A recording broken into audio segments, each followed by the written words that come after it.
નમસ્કાર વિદ્યાર્થી મિત્રો, વિષય વિજ્ઞાન પ્રકરણ 2 એસિડ બેઝ અને ક્ષારના તાસ 3 માં આપનું સ્વાગત છે। વિદ્યાર્થી મિત્રો, તાસ 1 અને 2 જે આપણે જોયો એને જરાક જોઈ લો। ફરીવાર એક તાસની અંદર જે મહત્વના એસિડ અને બેઝ અને ક્ષાર તમને લખાવ્યા હતા એ તમને કદાચ અત્યારે તૈયાર જ હશે। આજનો તાસ માટે એ બાબત તમને ખૂબ અગત્યની સાબિત થશે, મહત્વની, કારણ કે આજનો જે તાસ છે એમાં આપણે રાસાયણિક ગુણધર્મો ભણવાના છે, એસિડ અને બેઝના રાસાયણિક ગુણધર્મો ભણવાના છે। એટલે એમાં એ અણુસૂત્રો આવવાના છે, એટલે આશા છે કે આપને તૈયાર હશે, અને તૈયાર હશે એટલે આજનો તાસ તમારી માટે સરળ બની જશે। પરંતુ આગળના તાસને યાદ કરો, ખાસ કરીને આગળનો તાસ આમ ગણો તો સૂચક પર આધારિત હતો। સૂચક તો સૂચકમાં ખાસ કરીને જોઈએ આપણે તો સૂચકની વ્યાખ્યા લખી છે। હવે જે પદાર્થો એસિડ કે બેઝમાં રંગ પરિવર્તન કરે તેને સૂચક કહેવામાં આવે। એમાં કુદરતી સૂચકો અને કૃત્રિમ સૂચકો ની વાત થઈ હતી। કુદરતી સૂચકો જેમાં હળદર આવે, લિટમસ આવે, જાંબુડિયા રંગનું દ્રાવણ। કૃત્રિમ સૂચકોની અંદર ફિનોલ્ફથેલિન આવે,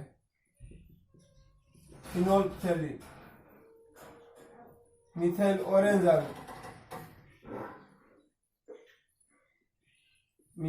ઓરેન્જ આવે, તો આ બધા સૂચકો હતા। લિટમસ પેપરની વાત કરીએ તો લિટમસ પેપર એ ભૂલા, એસિડમાં ભૂરું લિટમસ પેપર લાલ બને, બેલાભુ બેઝમાં લાલ લિટમસ પેપર ભૂરું બને। ફિનોલ્ફથેલિનની વાત કરીએ ગઈકાલના તાસમાં લખેલું હતું, મતલબ આગળના તાસમાં, કે ફિનોલ્ફથેલિન એસિડમાં ઉમેરવામાં આવે તો રંગવિહીન થાય દ્રાવણ, પણ બેઝમાં ઉમેરવામાં આવે તો દ્રાવણ ગુલાબી રંગનું થાય। તો અહીં આપણે એ રીતે જોવું હોય, એસિડ તો રંગવિહીન, બેઝ તો ગુલાબી, મિથાઇલ ઓરેન્જમાં એ રીતે આવેલી એસિડ તો લાલ રંગ, બેઝ તો પીળો રંગ। તો આ રીતે આ સૂચકોની અસર થઈ। એ પછી આપણે ઘ્રાણેન્દ્રિય સૂચકો જોયા કે ભાઈ જે પદાર્થો એસિડ કે બેઝમાં, એસિડિક કે બેઝિક માધ્યમમાં જે પદાર્થોની વાસ બદલાય, તમને તરત યાદ આવવો જોઈએ, ડુંગળી, વેનીલા અર્ક, લવિંગનું તેલ। તો જે પદાર્થોની વાસ એસિડિક કે બેઝિક માધ્યમમાં બદલાય એને ઘ્રાણેન્દ્રિય સૂચક કહેવામાં આવે। તો આવા શુષ્કો વિશે જોયું, ડુંગળીની પ્રવૃત્તિ કરી, કાપડની પટ્ટીઓ વાળી કે ભાઈ કાપડની પટ્ટી અને સમારેલી ડુંગળીને ભેગી કરી ફ્રીજમાં 1 દિવસ રાખવી, પછી એ પટ્ટીઓ ઉપર એસિડ અને બેઝની પ્રક્રિયા કરાવી, HCl NaOH, અને પ્રક્રિયા કરાવીને આપણે એની વાસમાં કેવું ફેરફાર થાય એ જોવાનું। તો આપણે એવું પ્રવૃત્તિથી જોયું કે ડુંગળીની પટ્ટી, જે કાપડની પટ્ટીમાં ડુંગળીની વાસ આવે એ એસિડ માધ્યમમાં દૂર નથી થતી, પરંતુ બેઝ માધ્યમમાં દૂર થાય છે। અને આના આધારે સમજાણું તો પ્રશ્ન પણ પૂછી શકે, પ્રવૃત્તિનો મોટો પ્રશ્ન પણ પૂછાઈ શકે છે। એટલે આપણે એ રીતની તૈયારી છે એ હોવી જોઈએ। તો આ બાબત આપણે જોઈ થયું। ઘ્રાણેન્દ્રિય સૂચકમાં કોણ આવે? ઘ્રાણેન્દ્રિય સૂચકમાં તો ભાઈ ઘ્રાણેન્દ્રિય સૂચકમાં ડુંગળી આવે, તો વેનીલા અર્ક આવે અને લવિંગનું તેલ આવે। તો આ ઘ્રાણેન્દ્રિય સૂચકો છે। આ કુદરતી સૂચક, કૃત્રિમ સૂચક તો આમ તો આપણે બીજો તાસ છે એ સૂચક આધારિત જોયો હતો, તો એ તમે જોયું, યાદ કરી લીધું. આજના તાસની અંદર આપણે જે જોવાનું છે એસિડ અને બેઝના રાસાયણિક ગુણધર્મો, chemical properties of acid and basis, તો એના વિશે આપણે આગળ જોઈશું. આ બાબત એક વખત યાદ કરી લીધેલી હોવી જોઈએ. તો આજના તાસની અંદર આપણે જે જોવાનું છે એસિડ અને બેઝના રાસાયણિક ગુણધર્મો જોવાના છે. પુસ્તક પ્રમાણે પ્રવૃત્તિઓથી આપ્યું છે, સારી જ રીત છે એ પણ, પરંતુ હું સૌ પ્રથમ તમને બધા જ ગુણધર્મો એક સાથે લખાવી દઈશ. એની શાબ્દિક પ્રક્રિયા આપણા અગાઉના પાઠમાં જેમ જોતા હતા એમ, જેથી કરીને તમને સરળતાથી યાદ રહે. કેમ યાદ રાખવું એ જોજો. સૌથી પહેલા હું અહીંયા બે ભાગ પાડી, એસિડના રાસાયણિક ગુણધર્મો અને બેઝના રાસાયણિક ગુણધર્મો. ચોપડી બેને એક સાથે લઈને હાલે છે. આપણે એને બે ભાગમાં ડિવાઈડ કરીશું, વહેંચી લઈશું કે ભાઈ એસિડના રાસાયણિક ગુણધર્મો અને બેઝના રાસાયણિક ગુણધર્મો. પછી એસિડના કયા કયા રાસાયણિક ગુણધર્મો છે, બેઝના કયા કયા ગુણધર્મો છે, એને મેન પોઈન્ટને આપણે યાદ રાખીશું. મેન પોઈન્ટ યાદ રહેશે પછી આપણે એને શાબ્દિક પ્રક્રિયા યાદ રાખીશું. મોટા ભાગની સમાન છે. આમ એમ કહું તો કહી શકાય કે આમાંનું ઘણું આવી જ ગયેલું છે. આ પોઈન્ટમાં જે આવે એ કદી પ્રક્રિયાને બાદ કરતા બાકીની તમામ પ્રક્રિયા પાઠ 1 અને 3 માં આવી ગયેલી છે, અને જે આપણે ભણી શક્યા છીએ. તો સૌ પ્રથમ જોજો સ્ટેપ બાય કેમ યાદ રાખવું સરળતાથી એ પણ જોવાનું છે. તો સૌ પ્રથમ આપણે અહીં જે પોઈન્ટ છે મુખ્ય એસિડ અને બેઝના રાસાયણિક ગુણધર્મો, એને આપણે બે ભાગમાં વહેંચેલી છે. એક તો એસિડના રાસાયણિક ગુણધર્મો, એસિડના રાસાયણિક ગુણધર્મો, અને બીજો ભાગ પાડીએ છીએ આપણે બેઝના રાસાયણિક ગુણધર્મો. બેઝના રાસાયણિક ગુણધર્મો, બેઝના રાસાયણિક ગુણધર્મો. જો પેલા બે ભાગ પાડ્યા એ જોઈજો, બરાબર. એસિડના રાસાયણિક ગુણધર્મો અને બેઝના રાસાયણિક ગુણધર્મો. હવે એસિડના રાસાયણિક ગુણધર્મોને યાદ રાખી લે ક્રમમાં કે ભાઈ એસિડની ધાતુ સાથે પ્રક્રિયા, એસિડની ધાતુ સાથે પ્રક્રિયા.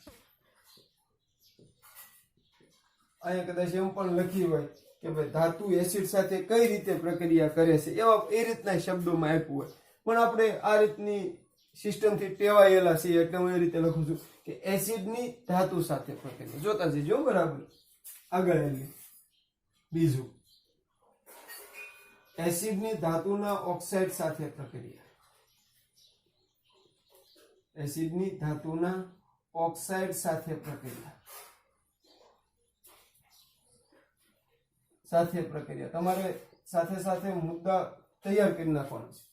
ત્રીજો મુદ્દો એસિડની બેઝ સાથે પ્રક્રિયા, એસિડની બેઝ સાથે પ્રક્રિયા.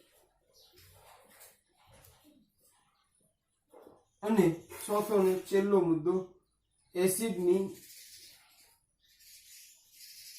ધાતુ કાર્બોનેટ, એસિડની ધાતુ કાર્બોનેટ અને ધાતુ હાઇડ્રોજન કાર્બોનેટ સાથે પ્રક્રિયા.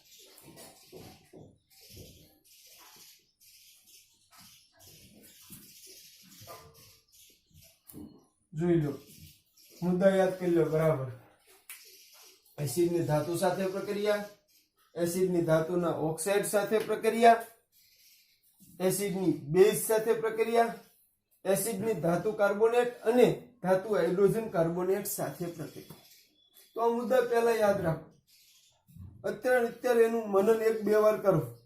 અહીંયા એવો ક્રમ લીધો છે, ચોપડીના ક્રમ કરતા અહીંયા થોડો ક્રમ બદલ્યો છે, જેના 2-3 કારણો છે. એક તો પ્રક્રિયા એ રીતની ક્રમમાં હાલશે જેથી તમને સરળતાથી યાદ રહે, એક કારણ. બીજું કારણ કે અહીંયા પહેલા 3 ગુણધર્મો છે એ અહીંયા આવવાના છે. ખાલી બદલાવાનું હું એસિડની જગ્યાએ બેઝ અને નાના મોટા ફેરફારો થવાના. દાખલા તરીકે બેઝના રાસાયણિક ગુણધર્મ એટલે જોવો તેમાં પહેલું બેઝની ધાતુ સાથે પ્રક્રિયા, બેઝની ધાતુ સાથે પ્રક્રિયા. અહીંયા એસિડની ધાતુ સાથે પ્રક્રિયા, તો અહીંયા બેઝની ધાતુ સાથે પ્રક્રિયા.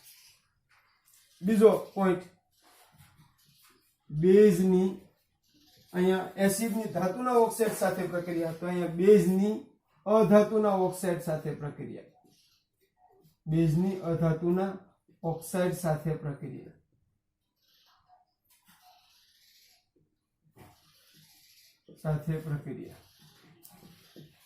અને ત્રીજું બેઝની એસિડ સાથે પ્રક્રિયા,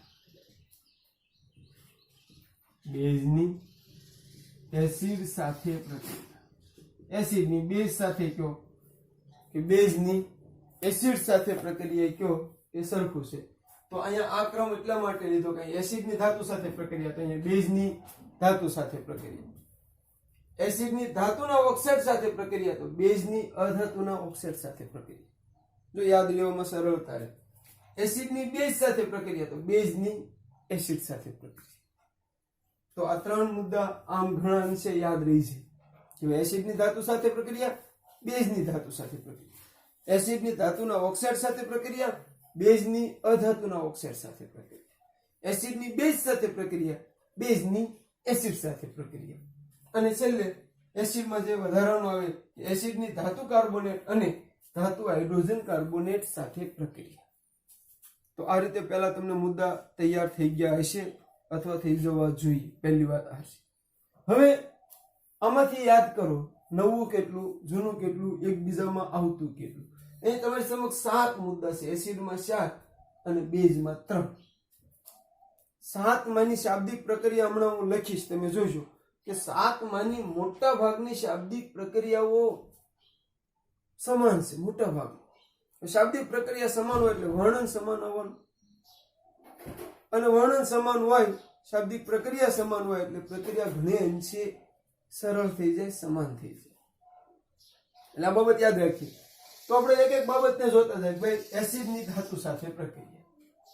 તો હવે આપણે ધાતુ અધાતુ પાઠમાં તમને આ મુદ્દા પ્રમાણે શાબ્દિક પ્રક્રિયાનો મુહાવરો કરાવેલો છે, એટલે કદાચ તમને ખબર જ હશે. અને આ અગાઉ આવી ગયેલો પોઈન્ટ છે, ધાતુના ગુણધર્મોમાં આવી ગયેલો છે. યાદ રાખો, ધાતુની ઓક્સિજન સાથે પ્રક્રિયા, ધાતુની હાઇડ્રોજન સાથે પ્રક્રિયા, ધાતુની ક્લોરીન સાથે પ્રક્રિયા, ધાતુની પાણી સાથે પ્રક્રિયા અને ધાતુની એસિડ સાથે પ્રક્રિયા. એમાં આપણે જોઈ જ ગયેલા છીએ કે ધાતુ એસિડ સાથે પ્રક્રિયા કરીને શું બનાવે, ધાતુના ક્ષાર બનાવે અને ડાયહાઇડ્રોજન વાયુ મુક્ત કરે. બધી જ ધાતુ આ પ્રક્રિયા નથી કરતી. SnO થી પ્રબળ ઓક્સિડેશન કરતા હોવાથી યાદ કરો, જૂનું યાદ દેવડાવું છું. અહીંયા મુદ્દાનો અનુબંધ બાંધતા શીખવું ખૂબ જરૂરી છે, જેથી યાદ વધારે સમજણથી રહે અને અગાઉનું તાજું થાય, એનું રિવિઝન થઈ જાય ઓટોમેટિક. SnO થી પ્રબળ ઓક્સિડેશન કરતા હોવાથી એ ધાતુ સાથે પ્રક્રિયા કરે તો ડાયહાઇડ્રોજન વાયુ મુક્ત નથી થતો, પરંતુ H2O થાય. પરંતુ એમાં 2 ધાતુ હતી, મેગ્નેશિયમ અને મેંગેનીઝ, જે ખૂબ જ મંદ નાઇટ્રિક એસિડ સાથે પ્રક્રિયા કરી તો પછી ડાયહાઇડ્રોજન વાયુ મુક્ત થાય. એ સમયે આપણે પ્રક્રિયાઓ પણ લખી. તો અહીંયા આપણે શાબ્દિક પ્રક્રિયાઓ લખીએ, એના આધારે તમારે વર્ણન યાદ કરવાનું છે. ધ્યાન રાખજો. એસિડની ધાતુ સાથે તો આપણે એવું શીખવાડેલું છે કે ભાઈ એસિડ પ્લસ ધાતુ, આમાંથી આ બે મળી ગયા, પ્રક્રિયા થઈ, શું બને, ધાતુના ક્ષાર અથવા તો ક્ષાર પ્લસ ડાયહાઇડ્રોજન વાયુ. જોજો શાબ્દિક પ્રક્રિયા, એસિડ પ્લસ ધાતુ, પ્રક્રિયા થઈ ક્ષાર પ્લસ ડાયહાઇડ્રોજન વાયુ. તો હવે તમને આના આધારે વર્ણન આવડે એવું આપણે શીખી ગયા છીએ. છતાં યાદ કરો કે ભાઈ એસિડ ધાતુ સાથે પ્રક્રિયા કરી ધાતુના ક્ષાર બને અને ડાયહાઇડ્રોજન વાયુ મુક્ત થાય. આ હોય આવો બેઝની ધાતુ સાથે, એટલે એ પણ તમને કદાચ આવડતી હશે કે ભાઈ બેઝ પ્લસ ધાતુ, પ્રક્રિયા થઈ ક્ષાર પ્લસ ડાયહાઇડ્રોજન વાયુ. તો યાદ રહી જાય એમ છે, એટલા માટે પેલા આ રીતના મુદ્દા લખ્યા છે. આના આધારે શાબ્દિક પ્રક્રિયા લખતા શીખો.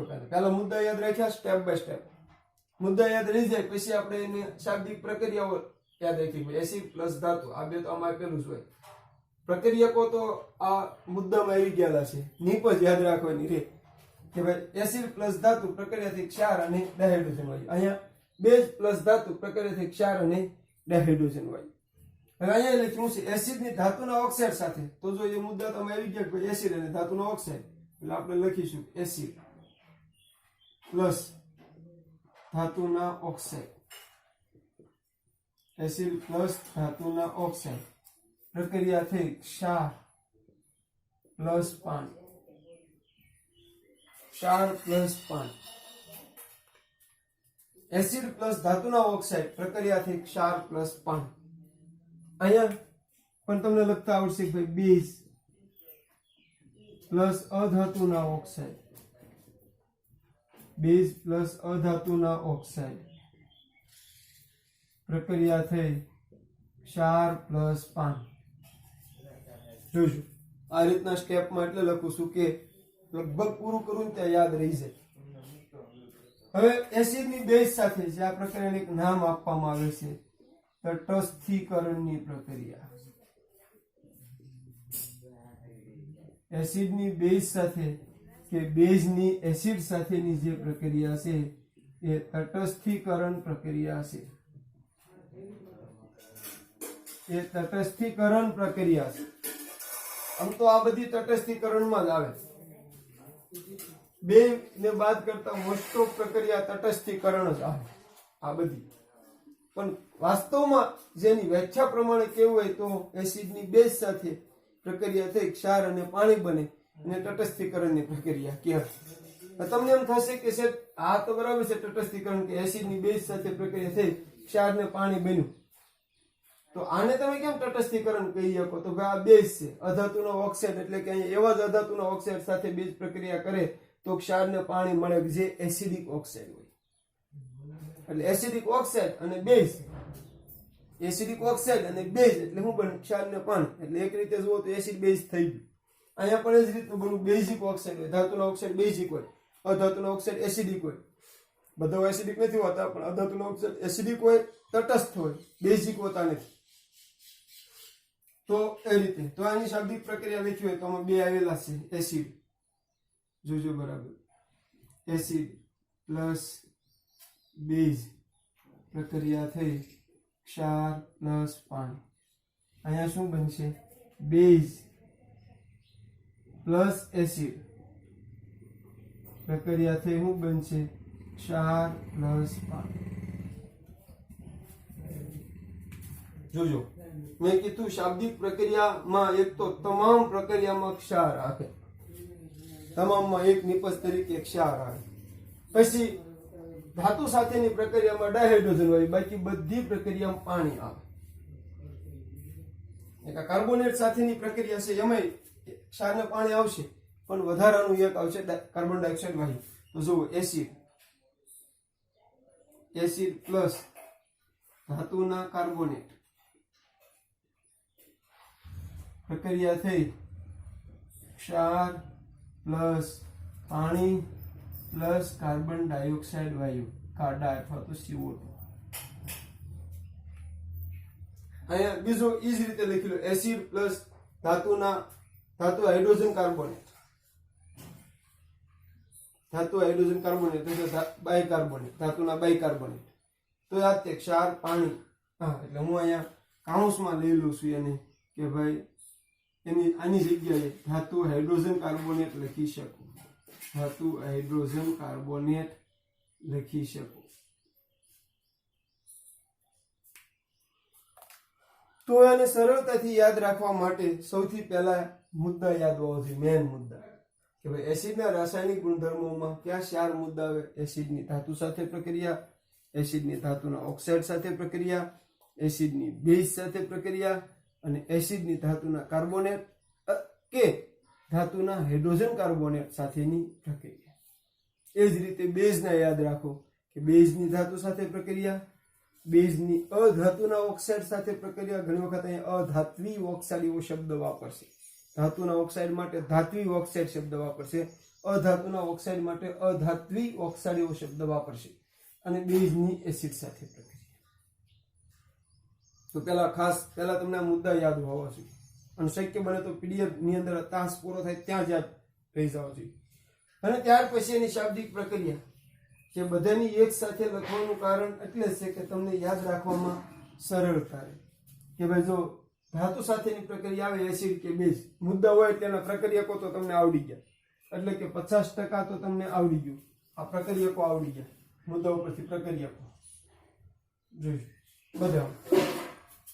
તો હવે નિપજ યાદ રાખવાની રહે. તો નિપજમાં ઘણી સામ્યતા છે કે ભાઈ ધાતુ આવે ત્યારે ક્ષાર અને ડાયહાઇડ્રોજન વાયુ જ આવે. બાકીના બધામાં ક્ષાર પાણી ક્ષાર પાણી ક્ષાર પાણી. એક કાર્બોનેટ આવે, કાર્બોનેટ અને હાઇડ્રોજન કાર્બોનેટ, ત્યારે ક્ષાર પાણી તો ખરું જ પણ કાર્બન ડાયોક્સાઇડ એકું નથી. તો આ રીતે આ યાદ.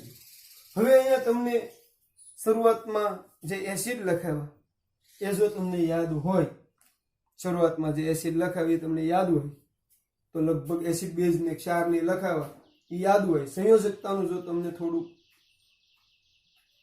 પાયાનું જ્ઞાન હોય, માહિતી હોય તો લગભગ તમે ખુદ બનાવવા માંડો, આપી ન પડે. પણ જોઈએ આપણે આગળ કે ભાઈ એસિડની ધાતુ સાથે પ્રક્રિયા. તો અહીં એક એસિડ લેવાનો છે, તો 3 એસિડ પ્રબળ જ લેવાના, નિર્બળ નહીં. પ્રબળ જ પ્રક્રિયા કરે, નિર્બળ એ રીતે પ્રક્રિયા કરતા નથી, કરે પણ થોડીક અલગ રીતની કરે. તો પ્રબળ લો તો ભાઈ એસિડની ધાતુ સાથે પ્રક્રિયા. તો અહીં એસિડ લઈએ આપણે HCl, અહીં ધાતુ લઈ Zn, આવી ગયેલી છે. તો જુઓ Zn ની સંયોજકતા +2 અને આની -1, તો શું બનશે ZnCl2. એટલે અહીં 2 મૂકવા પડે વત્તા H2. જોઈશું કઈ રીતની પ્રક્રિયા બની. HCl Zn, ZnCl2 + H2. હવે એસિડ બદલી H2SO4 + Zn, પ્રક્રિયા થઈ +2 -2. આ લખવાની જરૂર નથી, તમને ખ્યાલ આવે એટલા માટે લખું છું. ZnSO4, Zn ની SO4 આવી ગયા, તો શું વધ્યું H2 + H. તો આ રીતે ધાતુની એસિડ સાથે પ્રક્રિયાઓ મુદ્દો આપણે આગળના પાઠમાં ભણેલા.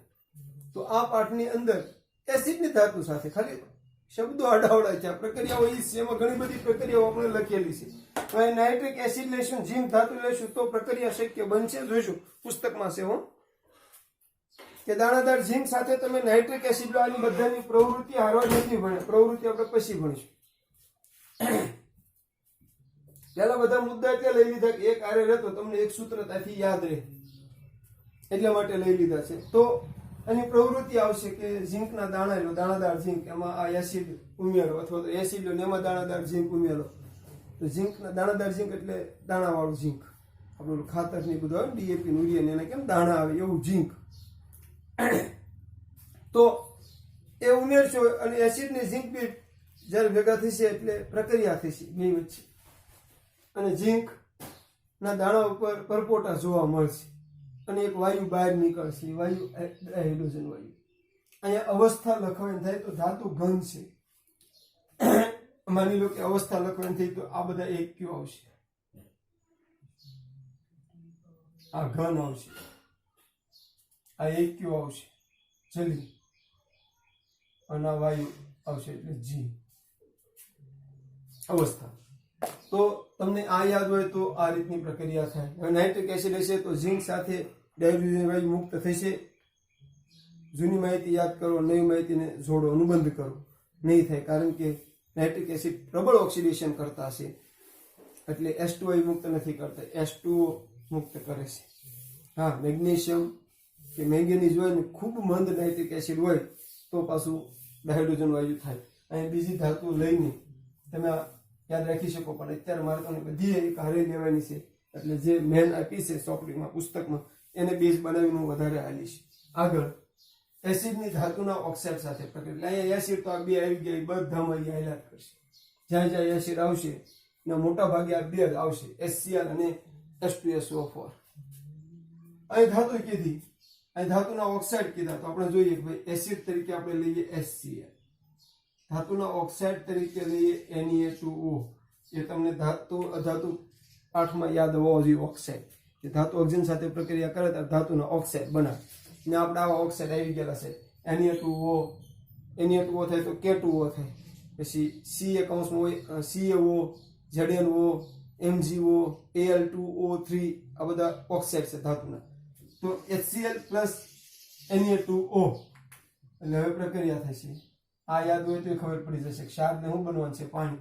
તો અહીંયા ક્ષાર કયો બની ખબર પડી જાય. Na હોય અને Cl હોય તો કયો ક્ષાર બનવાનો છે તમને કદાચ ખ્યાલ આવી જાય. નહીતર અહીં સંયોજકતા લખો +1 -1. એટલે ક્ષાર બનવાનો છે NaCl વત્તા પાણી બનવાનું છે એટલે H2O. જોઈશું એસિડ HCl ધાતુનો ઓક્સાઇડ NaCl H2O. હવે અહીંયા H2 તો 2 કરવા માટે સંતુલન કરવું પડશે ને, 2 કરવા માટે આગળ 2 મૂકવા પડ્યા તો Cl 2 છે અને Na 2 છે તો અહીંયા 2 મૂકવા પડે. અવસ્થાઓ યાદ રાખતા જજો. હવે બીજો કોઈ ઓક્સાઇડ લઈએ આપણે અહીંયા, બીજો કોઈ ઓક્સાઇડ લઈએ તો ભાઈ એસિડ બદલી નાખીએ, H2SO4 કરી નાખીએ. H2SO4 પ્લસ Na2O તો Na ની SO4, Na ની +1 અને SO4 ની -2 તો એ બનશે Na2SO4 પ્લસ પાણી જ મળવાનું છે એટલે H2O. સંતુલન જો થઈ જશે, કરવાની જરૂરી નથી. એ જ રીતે આગળ આલો એસિડની બેઝ સાથે પ્રક્રિયા. તો એસિડની બેઝ એટલે HCl એસિડ, બેઝ તરીકે આપણે NaOH લઈએ તો Na અને Cl આવે એટલે ક્ષાર NaCl જ મળવાનો અને પાણી H2O. સંતુલનની જરૂર રહેતી નથી. જોજો એસિડ અને બેઝ સાથે પ્રક્રિયાથી ક્ષાર અને પાણી બને. એસિડ બદલો હોય તો તમે બદલી શકો. અહીંયા એસિડ કે ભાઈ H2SO4 પ્લસ NaOH પ્રક્રિયા થઈ. Na અને SO4 હોય તો સંયોગ ક્ષાર શું બને? Na2SO4 plus H2O. હવે અહીંયા Na 1 છે, અહીંયા 2 કરવા આગળ 2 મૂક્યા આપણે તો Na 2 થયા, બરાબર છે. SO4 1 અહીંયા સંતુલન થયું, અહીંયા આગળ લેવા. S કેટલા થયા? 2 2 4 4 હાઇડ્રોજન હોય તો 2H2O. સંતુલન થઈ જ જતું હશે, ઓક્સિજનનું સંતુલન કરતો નથી. જોતા રહેજો બરાબર કઈ રીતે પ્રક્રિયાઓ હાલે છે તે. હવે આગળ આવીએ. એસિડ ધાતુના કાર્બોનેટ અથવા ધાતુ હાઇડ્રોજન કાર્બોનેટ એટલે શું એ તમને યાદ હોવું જોઈએ. ધાતુના કાર્બોનેટ એટલે Na2CO3 સોડિયમ કાર્બોનેટ ધોવાનો સોડા, બીજું CaCO3 કેલ્શિયમ કાર્બોનેટ સુનાનો પથ્થર, ચાક આરસપહાણનું સૂત્ર જે છે એ સુનાનો પથ્થર. આ બધા કાર્બોનેટ છે. હજી આવે બધાને CO3 લાગે ધાતુને, આ બધા આગળ ધાતુ આવે ZnCO3 MgCO3 K2CO3 આ બધા ધાતુના કાર્બોનેટ છે. હાઇડ્રોજન કાર્બોનેટ તરીકે NaSCO3 sodium hydrogen carbonate, sodium bicarbonate આ છે ખાવાનો સોડા, આ ધોવાનો સોડા. બેકિંગ પાવડર શરૂઆતમાં આવ્યું હતું ને એનું અણુસૂત્ર છે યાદ રાખજો, બેકિંગ પાવડર. અને આ અણુસૂત્ર છે વોશિંગ સોડા, ધોવાનો સોડા. તો એની પ્રક્રિયાઓ અહીં કરવી હોય તો આપણે લઈએ, જો એક એસિડ લઈએ HCl વત્તા કાર્બોનેટ સાથે લઈએ પહેલા તો Na2CO3 તો શું થશે જોજો. શું બનવાનું છે? ક્ષાર, પાણી અને કાર્બન ડાયોક્સાઇડ. તો ક્ષારમાં Na અને Cl હોય એટલે ક્ષાર ફિક્સ જ થઈ જાય, NaCl વત્તા પાણી એટલે H2O અને વત્તા કાર્બન ડાયોક્સાઇડ એટલે CO2. કેમ બન્યું સમજો. Na અને Cl નો ક્ષાર થઈ ગયો, હાઇડ્રોજન અને CO3 માંથી એક O વહી આવ્યો, 3 O છે ને એક O હાઇડ્રોજન આવ્યો એટલે H2O. સંતુલનની વાત પછી કરું છું. અને હવે અહીંયા C અને O બે રહ્યા, એક O તો એક હતો એટલે CO2. તો સંતુલન શું કરશું તો જો Na 2 છે, અહીંયા 1 છે તો આપણે Na ને 2 કરીએ તો Na 2 થયા તો Cl 2 થયા. આ બાજુ Cl 1 છે એટલે Cl ને 2 કરવા માટે આગળ 2 મૂકીએ તો Cl 2 થયા તો S 2 તો S તો 2 છે જ. ઓક્સિજન 1 અહીંથી આવ્યો આ અને 2 આ એટલે 3 ને C 1. તો આ રીતે સંતુલન થાય. તો જો એસિડ પ્લસ ધાતુ કાર્બોનેટ પ્રક્રિયા થઈ ક્ષાર પ્લસ પાણી પ્લસ કાર્બન ડાયોક્સાઇડ વાયુ. જો ક્ષાર બને, પાણી બને અને કાર્બન ડાયોક્સાઇડ વાયુ બને. હવે આને હાઇડ્રોજન કાર્બોનેટના રૂપમાં લઈએ, આ જ એસિડ લઈ હાઇડ્રોજન કાર્બોનેટના રૂપમાં લઈએ તો HCl પ્લસ NaSCO3 જોઈશું. HCl પ્લસ NaSCO3 તો હવે ક્ષાર બનશે આ બે Na અને Cl નો ક્ષાર એટલે NaCl જોઈશું. વત્તા 2S, એક S એટલે S2 અને O, આ 3 O છે એમાંથી એક O એને હારી ગયો એટલે H2O હવે કાર્બન અહીંયા વધ્યો ને એક ઓ વહી ગયો એટલે બે ઓ વધ્યા એટલે વત્તા CO2. તો આ રીતે ધાતુના કાર્બોનેટ હોય કે હાઇડ્રોજન કાર્બોનેટ હોય એની એસિડ સાથે પ્રક્રિયા થાય તો ક્ષાર બને, પાણી બને અને કાર્બન ડાયોક્સાઇડ. જોજો બરાબર. તો આ બાબત એમાં બનતી હોય છે. એટલે ફરીવાર કેમ યાદ રાખવું જોતા હવે આની ઘણી બેઠી પ્રક્રિયાઓ અહીંયા આવશે અથવા તો એનો ઘણો આધાર ત્યાં આવશે. હજી અહીંયા તમે એસિડ બદલી શકો છો, અહીંયા કાર્બોનેટ બદલી શકો છો, પણ આપણે વધારે ફોકસ ચોપડીમાં હોય, પુસ્તકમાં એના ઉપર કરીએ છીએ એટલે વધારે અહીં પુસ્તકની પ્રક્રિયા લખાવું. બાકી આ કઈ બદલીને તમે કરી શકો છો. ચોપડીમાં એક પ્રક્રિયાઓ આગળ આવશે પણ એ ત્યારે પોઈન્ટમાં પ્રવૃત્તિમાં આવશે ત્યારે જોઈશે કે અહીંયા જે કાર્બન ડાયોક્સાઇડ ઉત્પન્ન થાય છે આ અથવા આ કાર્બન ડાયોક્સાઇડ ને અગાઉ આવી ગયેલી પહેલા પાઠની અંદર આવી ગયેલી પ્રક્રિયાઓ છે કે સુનાના નિતેજા પાણીમાંથી કેલ્શિયમ હાઇડ્રોક્સાઇડ Ca(OS)2 માંથી પસાર કરીએ, જે આપણે સંયોગીકરણ પ્રક્રિયામાં ભણી ગયેલા છીએ કે સુનાના નિતેજું પાણી હોય એને આપણે દિવાલ ધોળવામાં વાપરીએ છીએ. તો દિવાલ ધોળવામાં હવામાનના કાર્બન ડાયોક્સાઇડ સાથે પ્રક્રિયા કરે, એ હવામાનના કાર્બન ડાયોક્સાઇડ સાથે પ્રક્રિયા કરે. અહીંયા આપણે કાર્બન ડાયોક્સાઇડને પાણીમાંથી પસાર કરવાનો છે, પણ એ પોઈન્ટ ત્યારે આવશે. અત્યારે હું ખાલી રાસાયણિક ગુણધર્મોના આધારે જ તમને આગળ આપું છું એટલે એમાં જતો નથી. હજી આની પ્રવૃત્તિના પોઈન્ટ ભણીશું ત્યારે આપણે એને એમાં જોઈ લઈશું કે કઈ રીતે એ પ્રક્રિયા થાય. તો હવે આ રીતની આવી ગઈ. ફરી વાર પહેલા મુદ્દા યાદ હશે, એના આધારે તમને શાબ્દિક પ્રક્રિયા યાદ હશે, એમાં તમે ગોઠવતા જાઓ. એસિડમાં મોસ્ટ ઓફ તમે જોઈ લીધા ક્યાં એસિડ આવે, અહીંયા બદલાય છે, ધાતુ આવે, અહીંયા ઓક્સાઇડ આવે, અહીંયા બેઝ આવે, કાર્બોનેટ, અમુક પાકા કરેલો સંયોજનો. તો તમે પ્રક્રિયા બધું અત્યારે જ તૈયાર થઈ જાય. બેઝની ધાતુ સાથે પ્રક્રિયા, તો બેઝ તરીકે NaOH બેઝ સૌથી વધુ લઈએ છીએ આપણે. ઈઝ આવે એવું જરૂરી નથી. ધાતુ તરીકે ઝીંક, જો અહીંયા પણ ઝીંક લીધી, એસિડ હતો એટલે એસિડ લીધા થાય. અહીંયા બેઝ છે, ઝીંક લીધી. અહીંયા જે થોડુંક સંયોજન બને એ અલગ બને, સંકીર્ણ ક્ષાર બને. અને એનું અણુસૂત્ર એક યાદ રાખજો. અલગ પ્રક્રિયા એક આ છે, બાકી બધી સેમ પ્રક્રિયા છે. આની બેની પ્રક્રિયા થઈને જે બને એનું યાદ રાખજો, Na2ZnO2 +S2. જોજો Na2ZnO2 એનું નામ છે સોડિયમ ઝિંકેટ. અણુસૂત્ર પૂછાઈ શકે ઘણી વાર એટલે યાદ રાખજો, સોડિયમ ઝિંકેટ. સંકીર્ણ ક્ષાર છે. જે આપણે સંયોજકતાની વાત કરીએ એ રીતે આ ક્ષાર નથી બનતો, થોડીક અલગ રીતે બને છે. સંતુલન બાકી છે. Na2 છે એટલે અહીંયા 2 કરવા આગળ 2 મૂકી, Na2OS, ZnO2 એટલે Zn એક છે 1, હાઇડ્રોજન 2 તો S2 થઈ ગયા, O2 તો O2 થઈ ગયા એટલે સંતુલન થઈ ગયું. અહીંયા ખાલી 2 આવે, સોડિયમ ઝિંકેટ. આ રીતનું એલ્યુમિનિયમની પણ પ્રક્રિયા જૂની સોપડીમાં આવતી, પણ સોપડી પ્રમાણે આ એક આપી છે. તો જો બેઝ ધાતુ સાથે પ્રક્રિયા એટલે બેઝ પ્લસ ધાતુ કર્યો આપણે, ક્ષાર બન્યો અને ડાયહાઇડ્રોજન વાયુ મુક્ત થયો. આ એક અણુસૂત્ર યાદ રાખજો, જે તમને ઘણી વખત અણુસૂત્ર જે પૂછાતો એમાં પૂછાઈ શકે છે. ખાલી જગ્યા ખરા ખોટા માં પૂછી શકે. ખોટું અણુસૂત્ર આપીને કે સોડિયમ ઝિંકેટનું અણુસૂત્ર છે વિકલ્પોમાં, એટલે ઓબ્જેક્ટિવ ટાઈપનો જે 16 માર્કનો પહેલો વિભાગ છે એમાં પૂછવાની સંભાવના રહી શકે છે. તો આ રીતે બેઝની ધાતુ સાથે પ્રક્રિયા થઈ, ક્ષાર બને, ડાયહાઇડ્રોજન વાયુ મુક્ત થાય. ત્યાર પછી બેઝની અધાતુના ઓક્સાઇડ સાથે પ્રક્રિયા, પણ અહીંયા એવા જ અધાતુના ઓક્સાઇડ લેવાના જે એસિડિક હોય. ચોપડીમાં આ પ્રક્રિયા અને આ પ્રક્રિયા નથી આપી. આ ધાતુના ઓક્સાઇડ સાથેની બેઝની ઓક્સાઇડ સાથેની, બેઝની અધાતુના ઓક્સાઇડ સાથેની પ્રક્રિયા નથી આપી, અને એસિડની ધાતુના ઓક્સાઇડ સાથેની પણ પ્રક્રિયા આ રીતની હોય.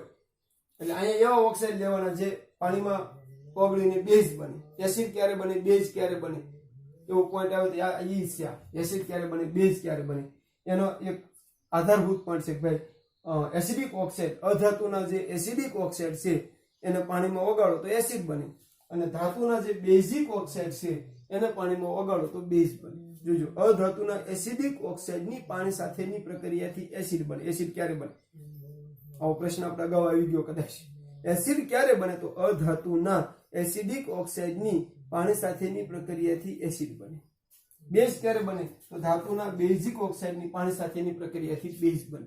તો અહીંયા બેઝ લેવાનું, બેઝ તરીકે લગભગ આપણે એક જ લઈએ છીએ મોટા ભાગે, NaOH. હવે એસિડિક ઓક્સાઇડમાં CO2, NO2, અને SO2 આવે. CO2 આવે એટલે શું બને? SO2 ને એ આવે. પણ જોઈએ આપણે NaOH પ્લસ CO2 પ્રક્રિયા થઈ, શું બનશે? શું બનવાનું છે? ક્ષાર. તો CO2 ને NaOH છે તો અહીંયા કેવો ક્ષાર બનશે? થોડુંક અલગથી યાદ રાખવું પડશે. ત્યાં સુધી અહીંયા તો બધી Cl ને Na આવી જતા હતા એટલે આપણે સીધા બનાવી દેતા હતા. પણ અહીંયા કેવો ક્ષાર બનશે? NaOH અને CO2 છે તો એનો ક્ષાર બનશે Na2CO3. આ ક્ષાર આ ક્ષાર બનશે. ક્ષાર છે ધોવાનો સોડા. Na2CO3 પ્લસ પાણી બનવાનું છે એટલે H2O. અને વધારે યાદ રાખવા માટેની શાબ્દિક પ્રક્રિયા કામ લાગશે આપણે. ક્ષાર Na2CO3 અને પાણી બનશે એટલે ક્ષાર. હવે CO3 અહીં સંતુલિત, Na2 તો અહીં 2 છે, અહીં 1 તો 2 કર્યા, બરાબર છે. CO3 તો ઓક્સિજન કેટલા છે? 2 ને 2 ક્ષાર, તો 3 ને 1 ક્ષાર થઈ ગયા. C1 હાઇડ્રોજન 2 તો 2. આ રીતનો ક્ષાર બનશે. તો આ રીતે આ પ્રક્રિયા છે એ બને. આના બીજી રીતે બને તો બને કે મેં લોકો અહીંયા આપણે બેઝ તરીકે આ લેવું છે Ca(OH)(2) વત્તા કાર્બન ડાયોક્સાઇડ લેવું છે. જોજો તો કઈ રીતની પ્રક્રિયા બને. તો પ્રક્રિયા બનશે CaCO3 પ્લસ H2O. તો Ca અહીં CO2 છે, અહીંયા 2 O માનો 1 વાની હારે વયો જાય, કૌંસમાં છે એટલે 2 O કહેવાય ને, 2 એટલે CaCO3. હવે અહીંયા 2 S ને 1 O એટલે H2. તો આ રીતે બેઝની અધાતુના ઓક્સાઇડ સાથેની પ્રક્રિયાથી ક્ષાર ને પાણી બને. તો બેઝની એસિડ સાથે આ બેથી પ્રક્રિયા અહીં મૂકી દો તો પણ આવે. આ એસિડની બેઝ સાથે કહો કે બેઝની એસિડ સાથે કહો, ફેર ખાલી મૂળ શબ્દ અને નામ આડાહોળા છે એ. તો અહીંયા બેઝ તરીકે લઈએ આપણે NaOH પ્લસ એસિડ તરીકે લઈએ HCl. તો પ્રક્રિયા થઈ, અગાઉ આપણે લખેલી છે NaCl, Na અને Cl એટલે ક્ષાર, અને પ્લસ H2O. હવે બદલીએ, બેઝ તરીકે આવવા દઈએ આનો, પણ એસિડ તરીકે લઈએ આપણે H2SO4. તો શું બનશે? Na2SO4 પ્લસ H2O એટલે હાઇડ્રોજન 4 થશે એટલે 2S2. જે અહીંયાની પ્રક્રિયા છે આપણે ત્યાં લેવી. તમે બેઝ બદલી શકો, KOH કરી શકો. જો માની લો કે તમારે બેઝ બદલવા છે અહીંયા કે KOH લેવા છે, એસિડ HCl લેવા છે, તો શું બનશે? KCl. K અને Cl નું ક્ષાર બનશે KCl પ્લસ H2O. તો વિદ્યાર્થી મિત્રો, એસિડ અને બેઝના રાસાયણિક ગુણધર્મોનો જે પોઈન્ટ છે એને તેમાં આ રીતે એક હારે સમજીને જો તૈયાર કરશો તો હું એવું માનું છું કે એસિડના રાસાયણિક ગુણધર્મો તમને આવડી જશે, બેઝના ગુણધર્મો આવડી જશે, શાબ્દિક પ્રક્રિયા અને શાબ્દિક પ્રક્રિયા ઉપરથી પ્રક્રિયા આવડી જશે. અમુક નવા સૂત્રો જે તમને ખબર ન હોય તો એ તમારે પાકા કરવા પડે. સોડિયમ ઝિંકેટ, પછી કાર્બોનેટ ને બાયકાર્બોનેટ જે છે અહીંયા લખ્યા, એવા 2-3 બાકીના તો લગભગ તમને અગાઉના આધારે ખ્યાલ જ હશે. તો આના આધારે તમે સરળતાથી બાબત છે એ બનશે. એટલે જોઈ લો ફરી એકવાર. જેટલું વિચારશો, મનન કરશો, ભણવાની આ બધી પદ્ધતિઓને આપણે અત્યારે ભૂલતા જઈએ છીએ. એકલું વાંચવા ઉપર વયા ગયા કે મનન કરીએ, થોડુંક સંવાદ કરીએ, ચર્ચા કરીએ, દઢીકરણ કરીએ, અનુબંધ બાંધીએ. અનુબંધ બાંધવો એટલે અગાઉનો ધાતુ પાઠ અને આ પાઠનો આ પ્રક્રિયાનો અનુબંધ બાંધવો. જ્યાં જ્યાં અનુબંધ બાંધીએ કે ત્યાં એસિડના ગુણધર્મો અને બેઝના ગુણધર્મોનો અનુબંધ બાંધવો. અનુબંધ બાંધવાથી વધારે સારામાં સારી રીતે યાદ રહે. તો આ રીતે આપણે એના ગુણધર્મો જોયા. આગળ એક એક ગુણધર્મની જે પ્રવૃત્તિઓ છે મોટા ભાગની જેમાં આવતી છે એમાં એ પ્રવૃત્તિ બાકી છે. એટલે કે આ ગુણધર્મોને આપણે પહેલા આ રીતે જોઈએ જેથી પ્રક્રિયા સરળતાથી યાદ. હવે આપણે એને પ્રવૃત્તિ અને વિશેષ જાણકારી સાથે આગળના તાસમાં જોઈશું.